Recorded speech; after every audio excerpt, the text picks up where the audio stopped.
Fine. Yeah. Okay. All right. May I make a comment? Sure. Lieutenant, I hope you understand, I mean, we're not browbeating or, but the sheriff's department, and I don't know if you're aware of it or not, you're relatively new perhaps in that position, but they have a history of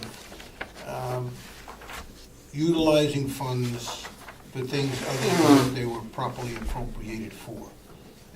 Perhaps building up a little bit on, court bailiffs and special details, knowing that at the end of the year, we're gonna have some money left over to use to whatever goodies we think we need.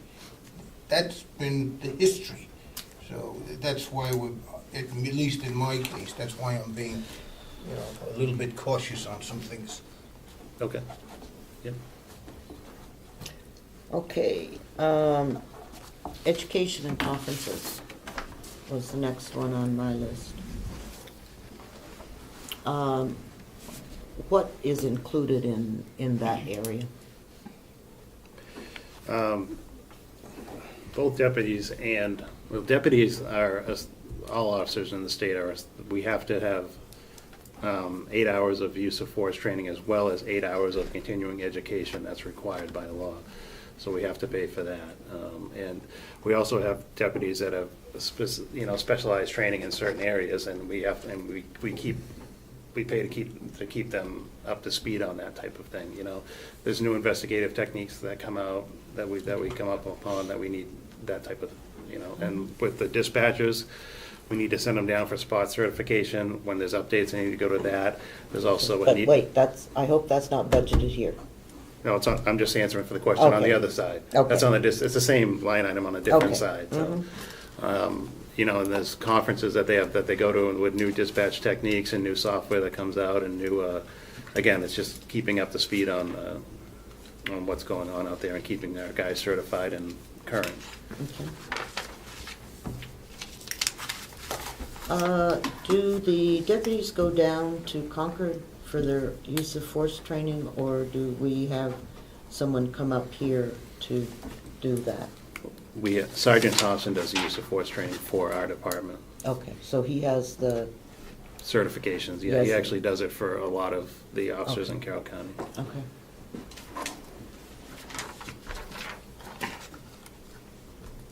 Okay. All right, dues and subscriptions, which is on the someplace, next page or something. You wanted a breakdown on what Uh-huh. each one of them is? Right. I printed out that's what the budget is, budget Okay. for. I apologize, I only have 3 copies.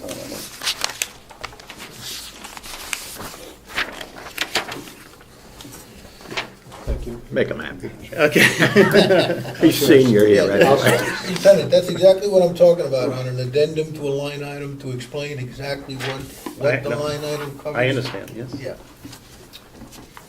Okay, great. So at least we know. Mhm. We're spending more on our Working Dog Foundation membership than we do on our working dogs. That's kind of interesting. Okay, thank you. I can get a copy of it. Deputy expenses. I probably should have asked this several years ago, but didn't. But I don't understand what that's all about. Again, I'm new to the process. What comes out of deputy expenses a lot of times is like a meal for a deputy if he's on an extradition or on a transport and out of town.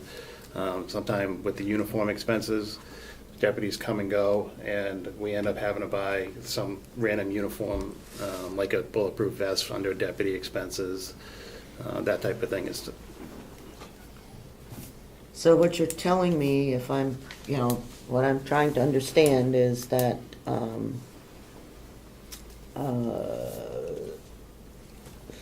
we've got a line item for meals, so on the extradition, the meals should come out of there, I would assume.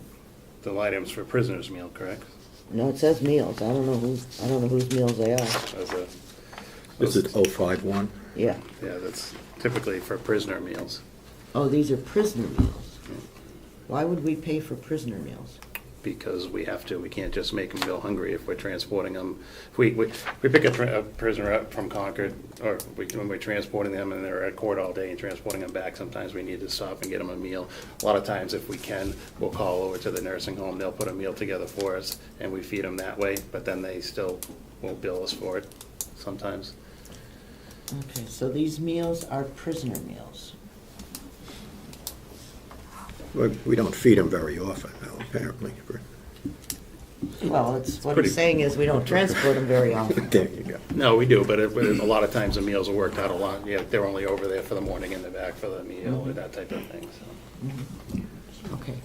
The deputy expense, though, is more than a 200% increase over the normal usage, and I don't understand it. Yeah. I don't. I agree. I don't either. We definitely, I certainly, I know you budgeted 3,000 last year, and I just don't see any, I personally don't see any need for a $2,000 increase unless you're expecting to,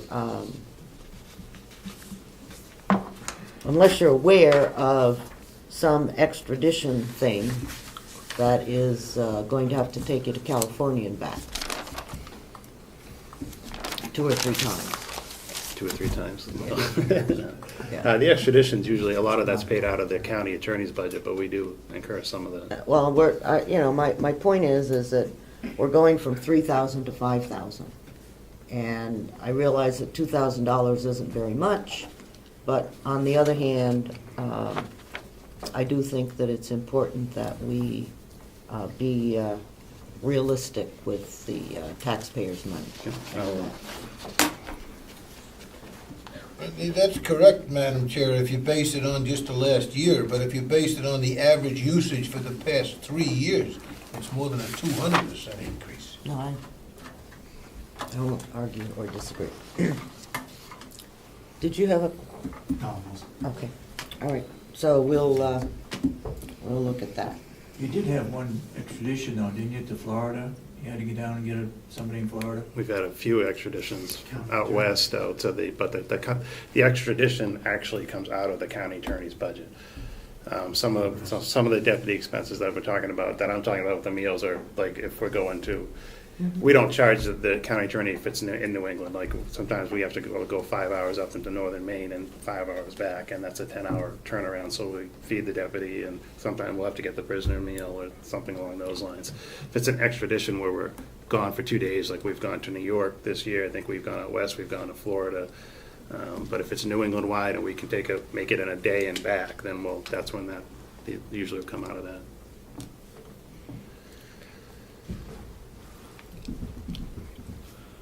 Okay.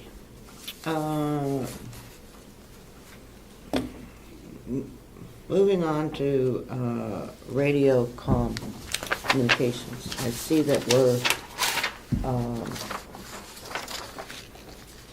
looking at $5,000 there. Can you tell me what we're planning in that area? Our current radios, both the handheld radios and the mobile radios and the cruisers, have reached their end of life as far as what the Motorola will fix and hold on to parts. They're 10 years old. They no longer support it. So we don't even know if we can get them fixed at this point if they break. So what our plan was is to try and replace a couple every year. I don't have the final figures on what they are, but I know a mobile radio for a cruiser is around $3,500. And the actual handhelds are actually more than that. So you're looking at replacing 2? It depends on, 1 or 2, depending on what the costs are and so forth. That's radio expenses. And typically in the past, radio expenses have been used to repair the radios when they broke because it's expensive. Just brought to my attention that they don't even think they can repair them now because they're at the 10-year. Motorola's like, after 10 years, we're not doing it anymore. So we buy new ones. So one radio could cost us, one handheld radio could cost us $5,000. So what I'm trying to do is get a couple, maybe, this is something that the sheriff and I have to talk about, we have like the new equipment, that can fall under new equipment as well. Just to try and get, if I get two this year and one of my radios go down, then I'll have one on the shelf if another one goes down, so I can replace it. So, well, this is my only question. If we generally use radio communication expenses for repair, then I would much rather see us put the money into new equipment as replacement than I would to bury it in radio and communication. That would be, that's my druthers. I don't know how other people feel, but. Mark? Thank you, Madam Chairman.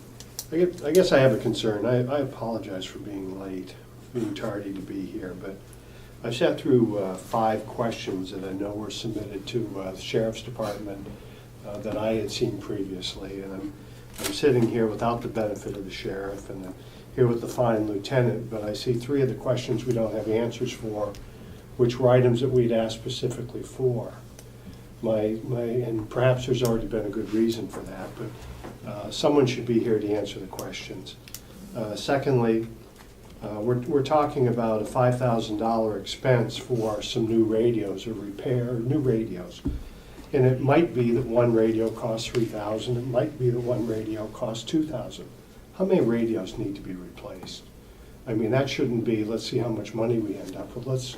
What is our need right now? Do we need to replace one? Do we need to replace 2? If we need to replace 2, they're of the $2,000 variety, or are they of the $3,000 variety? I'm very unsatisfied with the answers that we've asked previously to be answered. The amount of time that this committee has sat and asked many of these same questions.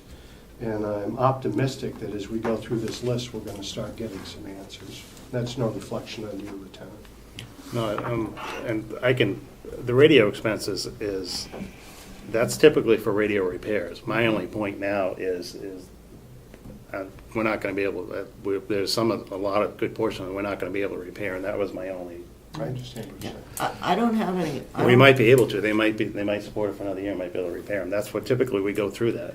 They do. It costs a lot of money to repair those radios. So I'm familiar with that issue, but But what I am concerned about is that we don't buy new radios out of, I understood your. out of the line item for repair, because that's just not what we should be doing. Well, we may in fact be taking it out. We buy radios, take it out of new equipment, and the repair item, if we can't repair any of them, may come back at $5,000 unexpended. Now, normally, it's my understanding that when Motorola stops repairing radios, they tell you they're not going to do that anymore. And so you don't send them in. Okay, now what unless you know a local person that's a radio, a handheld radio repairman that can still, you can cannibalize between them and all that sort of stuff. But generally, when they stop repairing, and we should have a plan for replacement. And that's where I'm coming from. So if you want to come back, we'd appreciate it, or I would. If you want to come back with a plan for replacement over the next 2 or 3 years, I think that would be helpful to us, because I know that at some point in time they stop repairing it, and that's just the way it is. Yes, Steve. Just food for thought on a very expensive piece of capital equipment, if you're talking $5,000 for a radio. I was wondering if the sheriff has explored lease options on these equipment, particularly when they're short-lived. Typically that covers, it's just an avenue that I think on an expensive item like that you might want to explore. Okay. Do they do that? I think they do.